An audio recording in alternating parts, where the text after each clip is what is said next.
Estoy, como podéis ver, en los jardines del Campo del Moro. Es un lugar muy bonito en Madrid. Creo que nunca había hecho una a la contra desde aquí, pero hoy he venido a darme un paseo. Ahí tenéis un pavo. Son pavos reales. Aquí en el Retiro tenemos pavos reales. Bueno, estos son los jardines del Palacio Real.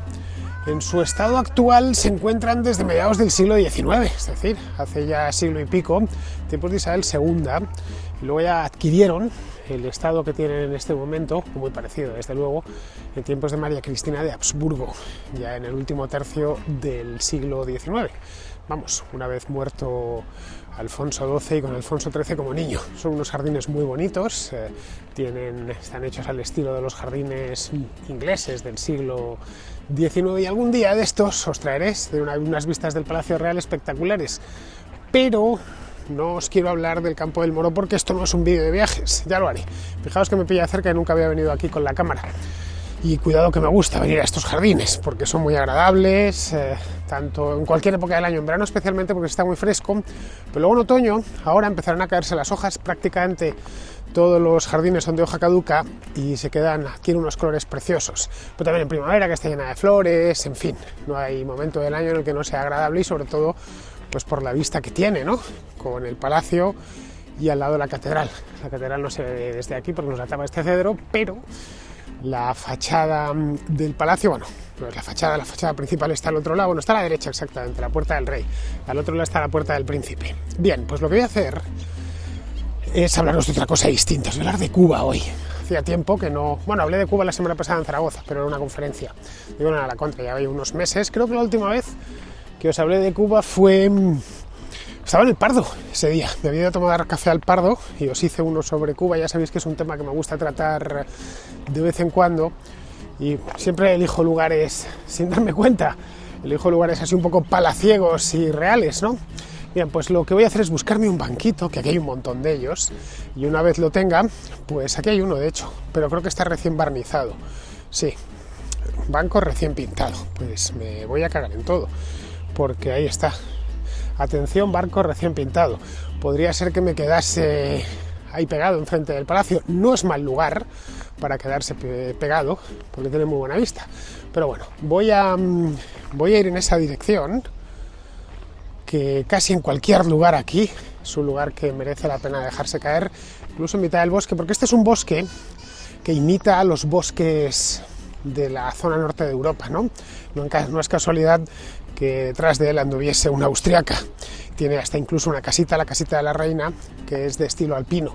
Luego, si eso, a ver si encuentro el banco por ahí, os la muestro. Bien, pues ya me traigo por aquí por el Paseo de las Hayas. Las Hayas es un árbol que no se da en Madrid, salvo en la sierra, pero bueno, aquí plantaron algunas que les debe de costar a los jardineros lo suyo mantenerlas, porque nuestro clima, pues el haya no lo mantiene muy bien. Pero bueno, que es un lugar agradable, así que me busco un banco y en cuanto lo tenga, ya sabéis, os lo dije el otro día, sin banco no hay a la contra, y en cuanto lo tenga os cuento esto que os quiero contar de Cuba. Ahí tenéis la casita de la reina, se puede ver, así está escondida en el bosque, y he descubierto, me ha parecido ver desde ahí arriba, un par de bancos estupendos. Esperemos que no estén recién pintados, que están ahí puestos, y además a la sombrita. Ya no hace el calor que hacía hace un mes y hace falta ir un poquito abrigado aquí en Madrid, pero vamos, todavía se está bastante bien. Bien, pues lo que voy a hacer es aposentarme ahí, como debe de ser, en ese banquito que está muy bien, y en cuanto esté debidamente aposentado empezamos con el tema. Fijaos qué vista más buena tengo desde aquí, desde el banco. Parece que estoy en los mismos Alpes, pero no estoy en los Alpes, sino en el centro de Madrid, debajo justo del Palacio Real, que hay este vergel que podéis ver aquí. Bueno, ¿de qué os iba a hablar? Os iba a hablar de Cuba, ya os lo he comentado antes ahí en el parterre principal de los jardines del Campo del Moro. Os preguntaréis de dónde viene el Campo del Moro. El Campo del Moro se llama así desde el siglo XIX, cuando se pusieron en serio con estos jardines, porque antes aquí no había jardines. Y resulta que buscaron un nombre histórico. Entonces dijeron, eso es la catedral, que llaman a misa. Bueno, dijeron que investigaron y descubrieron que aquí se había asentado, en espera, asediado la ciudad, un ejército almorávide, el de Ali Ben Yusuf, en el siglo XII, a principios del siglo XII. Y poco después, unos 40 años después de que la ciudad fuese reconquistada a los musulmanes. Lo intentaron tomar de nuevo, pero no lo consiguieron, y de ahí lo del Campo del Moro. Alguien lo debió descubrir ya en el siglo XIX y decidieron llamar a esto Campo del Moro. El Moro de Ali Ben Yusuf, y desde entonces se ha quedado con ello. Bueno, vamos con lo de Cuba, que es el tema de la contra de hoy. Bien, no sé si os habréis enterado, pero hace unos 10 días más o menos, fue a finales de septiembre, hubo un huracán Ian, que azotó las costas del Caribe, como suele ser habitual en estas fechas, pero en concreto lo que hizo fue pasar por encima de Cuba. Cuba es un lugar de paso habitual de los huracanes, siempre es al final del verano. Y les hizo pues los destrozos habituales. Ya sabéis que un huracán en un país pobre se ve, por ejemplo, cuando los huracanes golpean a Honduras o a Haití o a la propia Cuba, pues no es lo mismo que cuando golpean a países más ricos que tienen más capital y más forma de aguantar el impacto, ¿no? Y a pesar de todo, a veces llegan tan fuertes como el Katrina, aquel del año 2005, que los destrozos son inmensos, gigantescos en la propia Florida. Pero bueno, que en Cuba cada vez que pasa un huracán, sobre todo si viene fuerte y lo cruza de lado a lado, los desperfectos que causa en la isla son tremendos, ¿no? Bueno, pues lo que provocó este huracán, el Ian, fue un apagón, si no completo, prácticamente completo en toda la isla. Y esto significó, así de primeras, aparte de que los cubanos tuvieron que pasar a estar a oscuras, pues que no funcionase nada, empezando por las cámaras de refrigeración. Aquella isla tiene un clima paradisíaco, como bien sabéis, hace calor todo el año, bueno, por lo menos paradisíaco para mí, y claro, necesitas la comida, buena parte de la comida, que esté refrigerada. Eso, la interrupción del suministro eléctrico hizo que se pudriese buena parte de la comida que había disponible. Ojo, en una isla en la que la comida por regla general suele escasear. Pero esta oscuridad repentina y prácticamente total también dio la oportunidad a los cubanos, que como bien sabemos viven sometidos a una dictadura férrea desde hace ya más de 6 décadas, pudiesen salir a protestar nuevamente. Empezaron a protestar en el año pasado, en el mes de julio, y desde entonces hay protestas puntuales. Pero estas de finales de septiembre, principios de octubre, han sido algo mayores de lo que es habitual. En algunos barrios de La Habana, que es la capital del país, la gente salió a hacer caceroladas, salía con las ollas y con las cacerolas a golpearlas y pedía, pues, ¿qué va a pedir? Que volviese el suministro eléctrico. Ellos están acostumbrados, el consumo de electricidad por cabeza en Cuba es muy bajo, pero aun con todas ni siquiera eso tenían, y pedían también libertad. Antes de que llegase el huracán, los cubanos tenían mucho de lo que protestar. Es decir, esto no ha sido una protesta como algunos han intentado hacerlo ver. Claro, es que ha llegado el huracán y la gente protesta, ¿no? Como protestaron en Estados Unidos, en Luisiana, después de lo del Katrina. Bueno, en este caso llueve sobre mojado. Nunca mejor dicho, nunca mejor traído ahora que hablamos de un huracán. Es decir, había muchísimo, y sigue habiendo muchísimo de lo que protestar en Cuba. La isla está atravesando la que probablemente sea la peor crisis económica que padece Cuba, y teniendo en cuenta que Cuba es un país que lleva en crisis económica desde que llegó Fidel Castro al poder, pues imaginaos de lo que estamos hablando. Es decir, que no ha tenido buenos momentos propiamente, no ha tenido periodos de auge. Es una isla que ha ido cada vez a menos, viviendo siempre prestado, por lo menos su gobierno, pero que el país es tremendamente pobre. Así que siempre ha estado en crisis. Bien, pues están en la peor crisis económica desde por lo menos pues la primera mitad de los 90, es decir, lo que en Cuba se conoce como el periodo especial. Los problemas actuales, la crisis actual, o la profundización de la crisis actual, comenzó con el colapso económico de Venezuela a partir del año 2013-2014, la muerte de Hugo Chávez, y luego posteriormente cuando cayó en picado. Ya a finales del año 14 cayó en picado la producción ya había caído en picado, la petrolera, el precio del barril en el mercado internacional. Eso redujo de forma drástica la cantidad de dinero y de petróleo barato o directamente regalado, que el gobierno de Venezuela entregaba al gobierno cubano.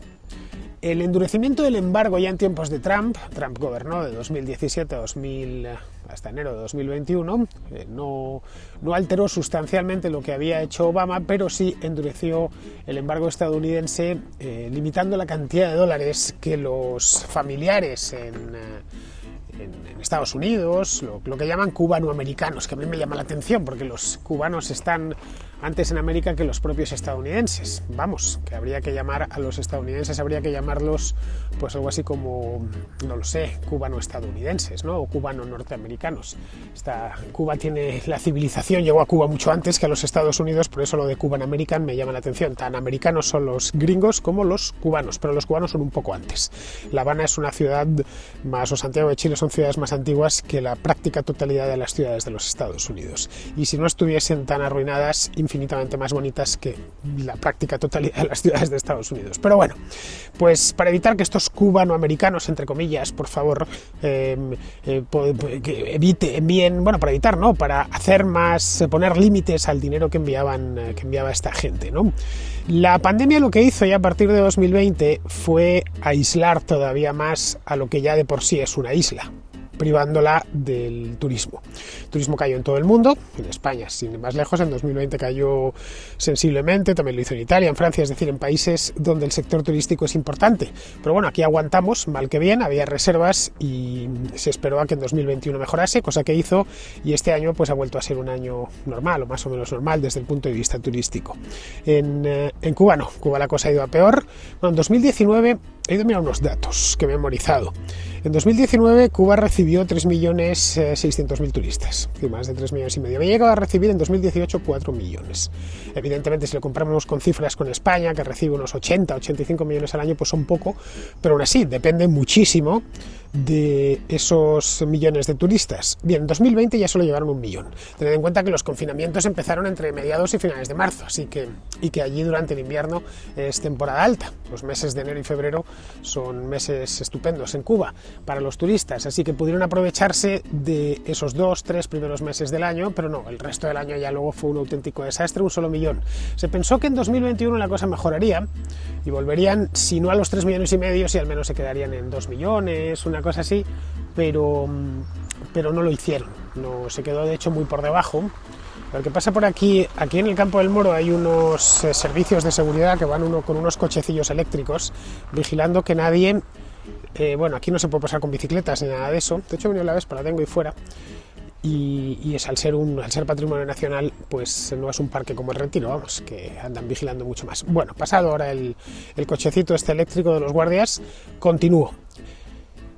Os decía que en el año 2019 habían tenido 3.600.000, pasaron a 1 millón en 2020 y en 2021, es decir, el año pasado, se quedaron en 350.000 turistas. Claro, la bajada es prácticamente nada. Digamos que el sector turístico, o un sector turístico dimensionado para acoger a 4 millones de personas al año, pues de pronto se encontró con 350.000, que es una fracción mínima de su capacidad, ¿no? La economía cubana además es muy dependiente, y más todavía después del fin del subsidio venezolano. Así que sus problemas no han hecho más que ir empeorando. Es más, leía el otro día que el principal mercado extranjero en Cuba ya no es ni siquiera el mercado canadiense, ni el europeo tampoco, que es como solía ser el canadiense, ahora es el mercado ruso.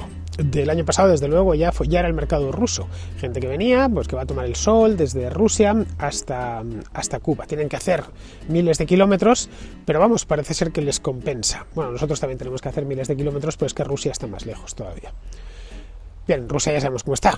En fin, se han metido en una guerra, la han provocado y padecen sanciones que han ido, pues entre otras cosas contra el propio mercado aéreo ruso, porque la mayor parte de líneas aéreas rusas vuelan con aviones occidentales, no tienen repuestos, Airbus, Boeing, etcétera. Más luego, las aeronaves rusas no pueden atravesar los cielos de la Unión Europea, y para ir de Moscú a La Habana sí o sí tienes que pasar por encima de la Unión Europea. Puedes dar un rodeo, pero te lo hace entonces muchísimo más largo, más caro, y seguramente tengas que parar a hacer escala. Así que hasta incluso los viajes de los rusos, si bien no se han interrumpido del todo, se han ralentizado bastante. Luego el gobierno cubano tampoco es que haya ayudado demasiado. Podemos pensar, se lo han tomado en serio, entonces han puesto de su parte, ¿no? A principios de 2021 lo que hizo fue unificar la moneda, de esto ya os hablé en la contracrónica hace un tiempo, es decir, devaluó el peso cubano de la paridad con el dólar a un tipo oficial de 24 pesos por dólar. Ese es el tipo oficial, que no es real. El resultado fue que la inflación se disparó pues casi de golpe hasta el 150%. Si aquí tenemos en Europa entre el 8 y el 10%, pues imaginaos lo que es una inflación del 150%. El tipo de cambio en la calle además es mucho más alto. Si uno pretende en Cuba cambiar un dólar a no ser que sea un favorito del régimen, por 24 pesos por un dólar no lo va a conseguir. En la calle se están pagando 200 pesos por un dólar. Y ojo, sigue subiendo. Podría estar ahora a 205, a 210. Los salarios de los trabajadores estatales, que son muchísimos en Cuba, no olvidemos que aquel es un país comunista y lo es desde hace mucho tiempo, se han multiplicado por 5, ha ido subiéndoselos el gobierno con la idea de ir más o menos combatiendo la inflación con eso, porque claro, la inflación estaba disparada. Está pasándoles en miniatura lo que le pasó a Venezuela en su momento, pero claro, les da para muy poco, por mucho que les haya multiplicado el sueldo por 5, ¿no? Un salario de 4.000 pesos al mes, que es un salario relativamente normal para un empleado público o un empleado de una empresa estatal en Cuba. Por ejemplo, es lo que gana un profesor, un maestro en Cuba, unos 4.000 pesos al mes. Son, al cambio en euros, unos 160, 170 euros. Al tipo de cambio oficial, es decir, el que fijó el gobierno. Pero si le aplicamos el tipo de cambio no oficial, el del mercado negro o el del mercado libre, como queramos verlo, ya la cosa se va muy abajo, se va a unos 20 euros o 20 dólares. En fin, que todos en mayor o en menor medida necesitan complementar eso con esos ingresos magros con trabajillos informales, lo que en Cuba denominan resolver, en una resignificación del verbo resolver magistral propio de los cubanos, que son extremadamente ingeniosos. Pues bueno, necesitan resolver por ahí. Estamos hablando de empleados públicos y empleados de empresas estatales, o recurrir al trueque. Al ser una isla con un clima propio del paraíso, donde no hace frío nunca, donde uno tira cualquier cosa en tierra y crece, lo que cultive, pues a poco que se tenga una parcelita, especialmente en el campo, pues no es como aquí. Y lo que siembres tiene siempre unas cosechas excelentes, ¿no? Bien, pues recurrir al trueque. Si necesita alguien tomates, pues cambiarlos por, no lo sé, sal o azúcar o lo que sea, ¿no? Eso para complementar los problemas que tienen. Durante los últimos años, el régimen lo que ha hecho, sobre todo desde que llegó Díaz-Canel, y esto lo he ido comentando en la contracrónica a lo largo de los últimos años, ha sido levantar algunas de las restricciones a la iniciativa privada. Como bien sabéis, desde que llegó Castro al poder, dijo que el socialismo era científico y que eso iba a funcionar y que Cuba jamás iba a volver al capitalismo ni se iba a dar ninguna oportunidad, por pequeña que fuese, al malvado libre mercado. Bueno, al final han terminado dándosela porque es que si no estarían comiéndose los unos a los otros, o Dios sabe qué, ¿no? Bien, lo que hizo en este momento Díaz-Canel fue legalizar empresas privadas, es decir, han agarrado el capital de Marx y todo esto y las teorías y las han tirado por el retrete con hasta 100 empleados máximo. Más allá de eso ya es capitalismo malvado y asesino y entonces no puede ser. 100 empleados. Se ha permitido, por ejemplo, a los extranjeros invertir en estas propias empresas. Es decir, si es un amigo mío cubano pues monta una empresita, pues yo puedo participar de ella. Antes de eso, solo los autónomos, lo que en España llamamos autónomos, que en Cuba llaman cuentapropistas, de nuevo, en un uso magistral del lenguaje, estar por cuenta propia, pues ¿qué eres? Yo soy un cuentapropista, por ejemplo, estoy por cuenta propia. Bien, pues solo ellos podían ponerse por su cuenta, también con muchas limitaciones, pero eran los únicos. Los cubanos, por ejemplo, ahora pueden importar bienes para vender, es decir, un cubano me puede comprar a mí, no lo sé, esta cámara con la que estoy haciendo esto, le advertiría que está un poco usada después de un par de años de uso intenso, pero bueno, se la podría vender y él podría a su vez venderla en Cuba, y quien dice eso, pues dice, no lo sé, cualquier otro producto, un teléfono móvil, lo que sea, este mismo banco, si bueno, costaría mucho mandarlo hasta Cuba, pero vamos, que antes no se podría hacer eso, aunque nos parezca mentira, pues eso ya es legal. Antes solo se podía importar si era para el uso propio. La lista de artículos que se pueden importar además se ha ampliado, ha ido haciéndose cada vez más grande, incluye ahora, por ejemplo, y os voy a decir dos artículos que os parecerán de risa, pero es que el mundo del castrismo es así. Ha incluido entre las cosas que se pueden importar cosas como el queso o la leche condensada. Diréis, pero antes no se podía. para vender después. No se podía, pero entonces habría hambre, daba igual. Lo importante era que siguiesen mandando los mismos, aunque el cubano de a pie se muriese de hambre. No había que nunca renunciar a toda la mística revolucionaria, ¿no? Bien, los cubanos lo que han hecho, obviamente, como listos que son, es aprovecharse de todas estas ventajas nuevas, ¿no? Estas nuevas oportunidades que por primera vez en décadas pues se les presentan. Se han fundado en Cuba más de 5.000 empresas tras la legalización de esto. Ojo, y no es fácil, ni tampoco es un país que tenga capital, más bien todo lo contrario. Si algo hizo el castrismo fue dilapidar todo el capital que había en la isla para convertirse en un estado mendigo. Hoy de hecho hay más empresas privadas en Cuba que estatales, pero claro, en todos los casos son empresas muy pequeñas. Recordad que no pueden superar los 100 empleados, ¿no? Bueno, ya les gustaría, claro, tener 100 empleados. Son muy pequeñas y además hay una maraña de regulaciones que les impide crecer. Pero además la idea es precisamente esa misma, que no crezcan. Entonces se convertirían en capitalistas y podrían mirar cara a cara al gobierno. Una de las cosas que necesitan los regímenes comunistas, y no es una opinión, es un hecho, a la vista de lo que ha sucedido en el último siglo y pico, tenemos ya un historial de regímenes comunistas bastante largos como para aprender de la experiencia, es que necesita la pobreza. La pobreza le viene bien porque así tienes a la gente arrastrada y siempre con la mano extendida pidiéndote.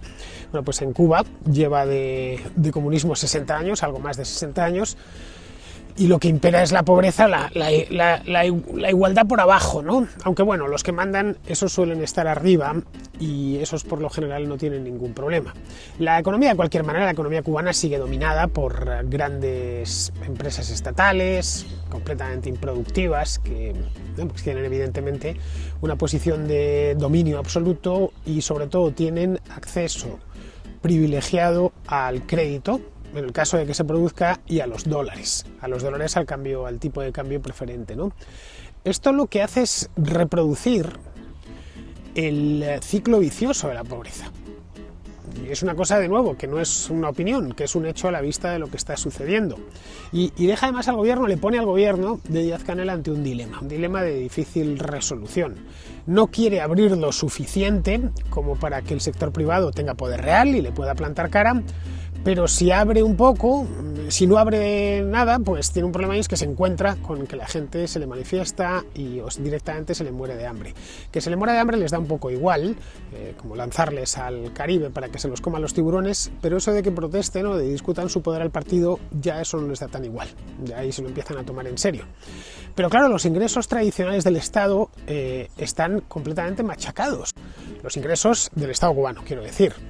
Las exportaciones, por ejemplo, las tradicionales de Cuba, tabaco, azúcar, el pescado, bueno, todas esas cosas que Fidel Castro decía en el año 60 que iban a dejar de importar porque Cuba iba a dejar de tener una economía colonial, iba a ser un país industrial como Alemania del Este, y bueno, sigue dependiendo muchísimo pues del azúcar, del tabaco o del pescado, que en las costas cubanas se pescan un pescado maravilloso, buenísimo. Bueno, pues están todas muy tocadas. Y para colmo de males, el huracán de este año, el Ian, ha destruido en buena parte la cosecha de tabaco, porque ha sido muy fuerte. Y las hojas de tabaco ya sabéis que son delicadas. Bueno, el gobierno en definitiva no tiene dinero, no tiene fondos para importar semillas, en fin, que cuando ya sabéis eso de que a perro flaco todos son pulgas.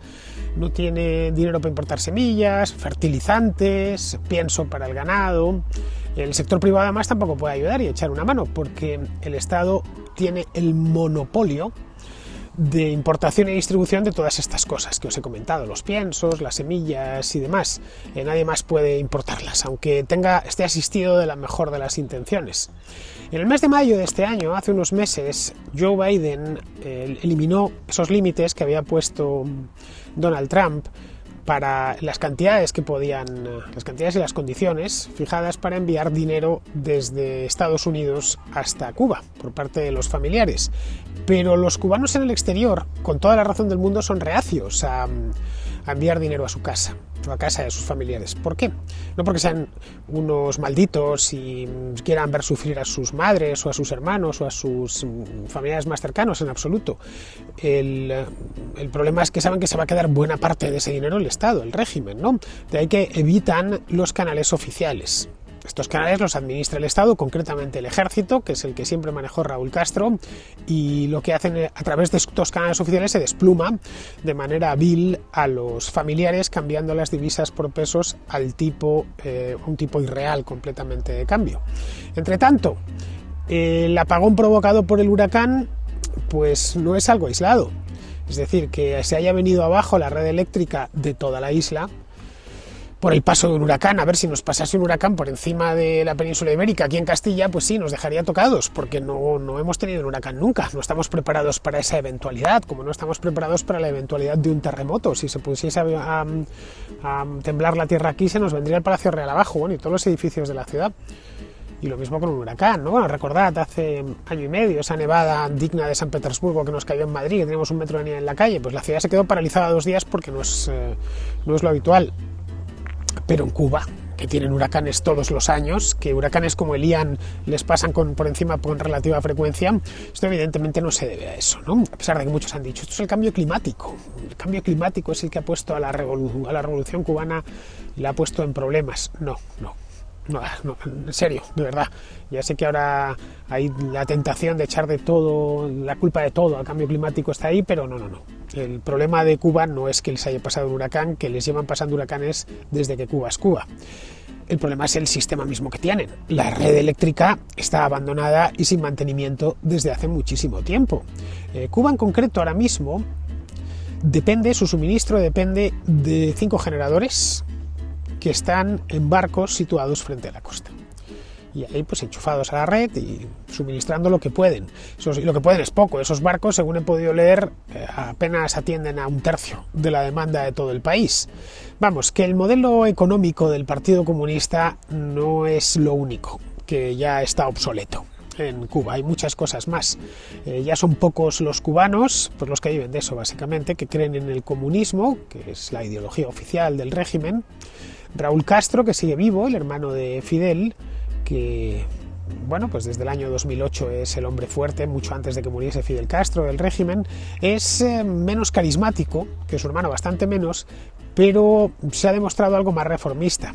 La persona que él puso ahí, que es Miguel Díaz-Canel, que es el actual presidente del país y el primer secretario del partido, carece tanto del nombre, no hizo ni siquiera la revolución, Díaz-Canel nació con la revolución, como del carisma de Castro. Ni siquiera tiene el apellido. El Raúl Castro es cierto que tiene menos carisma que una hoja seca, pero al menos se llama Castro, ¿no? Y lleva ahí toda la vida. Incluso si Díaz-Canel quisiese ir un poquito más lejos, si estuviese por la labor de ir un poquito más lejos, pues enfrenta de hecho obstáculos enormes por parte del régimen, de esas fuerzas ciegas, del statu quo, de mantenerlo todo como está, porque da de comer a mucha gente, ¿no? En el mes de julio del año pasado hubo algo de esperanza, hubo un rayito de esperanza, esperemos que ese rayito se convierta en un rayo más grande y después en el sol luciendo, cuando miles de cubanos, decenas de miles de cubanos, cientos de miles de cubanos salieron a las calles de toda la isla, no solo de La Habana o de Santiago, salieron a la calle a protestar, aquello de patria y vida, ¿no? Se quejaban de la pobreza, que es una pobreza hiriente la que padecen los cubanos, y esto no hay más que hablar con cualquiera de ellos, no es necesario, estadísticas nos sobran, pero vamos, que no tenemos más que mantener una conversación de 20 o 25 minutos con un cubano para que, bueno, pues para uno que más que acabe de llegar, pero bueno, aunque no acabe de llegar, aunque lleve aquí 5 o 10 años, tiene un contacto continuo con la isla, con sus familiares. Bien, pues aparte de la pobreza se quejaban también de la dictadura, de que están hartos de vivir en esa excepción llamada República de Cuba, en el que impera un régimen pues completamente obsoleto, desfasado y que además no le ha hecho más que daño a los cubanos. En aquel momento se arrestaron a miles de personas, recordad la ola de terror que desató el régimen, muchos fueron condenados a cárcel, algunos a 30 años de cárcel, un auténtico disparate.